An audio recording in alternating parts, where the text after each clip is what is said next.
So before we get too far into the visualization of data concept, it's important to know where it fits within a couple of models. The first off being the coaching process in general and this simplified approach to that, where an athlete performs, the coach observes that performance, he analyses it in various ways, or perhaps has someone do that for him and then provide the results of the analysis to him.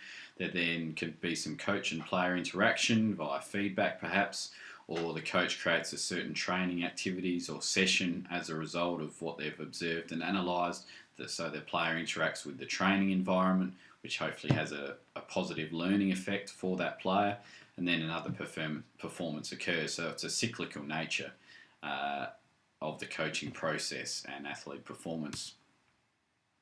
And then within that, in terms of a model for what I would call effective analysis, so one stage of that model was analysing performance.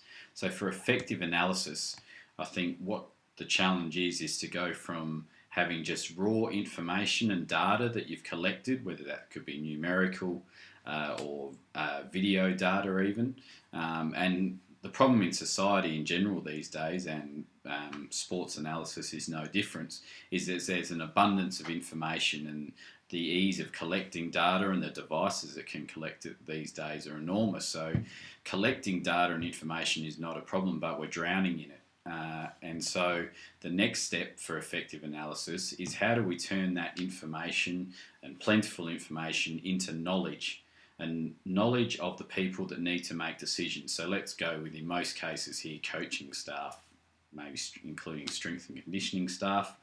They're the people that need to derive knowledge from that information. And so how do we do that? Well, that's one of the key questions, because if they then have knowledge and understanding of what the analysis is saying and is all about, then they'll be confident to take action or to make decisions based on having that knowledge. At times the decision might be that what they're currently doing is still the way to go, and so they don't actually have to take any action, but it's getting to that point where the knowledge drives decision making and helps to drive action or change, so that if you don't get to that last step, then we haven't achieved effective analysis. So the whole, I guess, key question for this presentation of data and visualizing data in particularly is why. So keeping in mind those two models and processes, why do we visualize data? Why are we going to take the time and effort and perhaps invest money in tools to visualize data?